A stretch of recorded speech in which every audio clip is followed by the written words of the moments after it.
This channel does not promote any violent, harmful, or illegal activities. All content provided by this channel is meant for an educational purpose only. Cancer Healer Center, a new beginning. এই মুহূর্তে আরো একটা গুরুত্বপূর্ণ খবরে নজর রাখবো। বজবজের গুলিকাণ্ড, সেই গুলিকাণ্ডে গ্রেফতার করা হলো আরো দুজনকে। ধৃতদের মধ্যে একজনের নাম ছিল এফআইআর এ। কথা বলবো আমাদের সহকর্মী সৌভিক রয়েছেন আমাদের সঙ্গে এই মুহূর্তে। সৌভিক, এই যে বজবজের গুলিকাণ্ডে গ্রেফতার হলো আরো দুজন, কি কি তথ্য, কিভাবে গ্রেফতার হলো এরা? দেখো, গত দুদিন আগে বজবজে একটি শেড তৈরির ইমারতি দ্রব্য দেওয়াকে কেন্দ্র করে কিন্তু বোমাবাজি এবং গুলির ঘটনা ঘটে এবং সেই ঘটনায় কিন্তু প্রথম অবস্থায় 8 জনকে অ্যারেস্ট করার পরে আজ সকালবেলায় আরো দুজনকে অ্যারেস্ট করে বজবজ থানার পুলিশ এবং 43 জনের বিরুদ্ধে কিন্তু এফআইআর হয়েছে। এবং সেদিনকের যারা যারা এই গুলি এবং বোমাকাণ্ডে জড়িত ছিল সিসিটিভি ফুটেজ দেখে তাদেরকে চিহ্নিত করেই কিন্তু পুলিশের ধরপাকড় এবং এখনো পর্যন্ত এই নিয়ে 10 জন অ্যারেস্ট হয়েছে। আজকের এই দুজনকে আলিপুর আদালতে তোলা হবে। পরবর্তীকালে এদেরকে জিজ্ঞাসাবাদ করে জানার চেষ্টা করছে পুলিশ যেসব আগ্নেয়াস্ত্র এবং বোমা ব্যবহার হয়েছে সেগুলো কোথা থেকে আসলো এবং কারা কারা আরো এর সঙ্গে জড়িত হয়েছে গোটা ঘটনা খতিয়ে দেখছে বজবজ থানার পুলিশ। বেশ বেশ, অনেক ধন্যবাদ সৌভিক।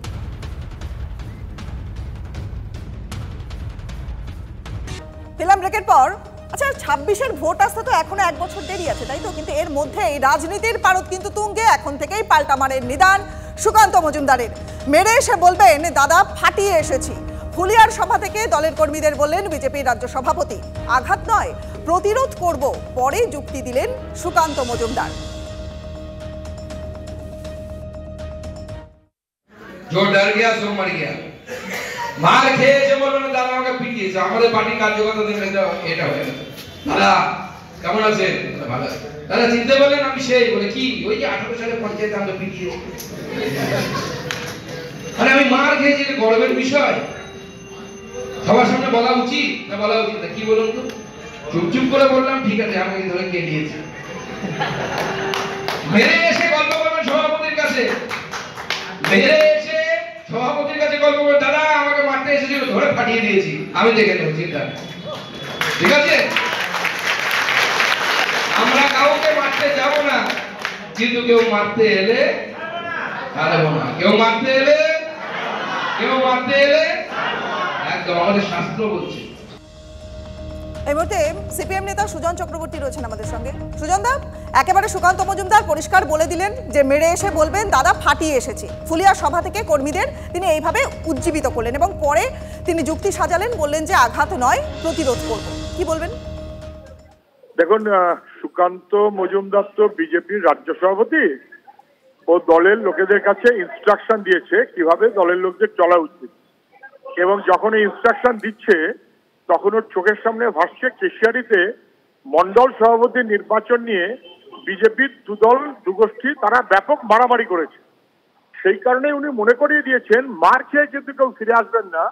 কেশিয়ারির মন্ডল সভাপতি নির্বাচনে এক পক্ষ যদি মারে আর এক পক্ষ যেন পাল্টা প্রতিরোধ করে। এটাও দলের মধ্যেকার কথা, অন্যদের সম্পর্কে এই কথা বলার যোগ্যতাও নেই।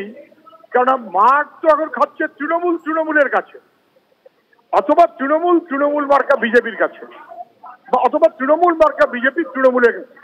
সেখানে প্রতিরোধ করার মতন কোনো মনোভাব এবং আগ্রহ ওদের দিল্লিওয়ালারা দেখায়নি। তারা বলেছে তৃণমূলের সঙ্গে মিলমিশ করে চলতে হবে।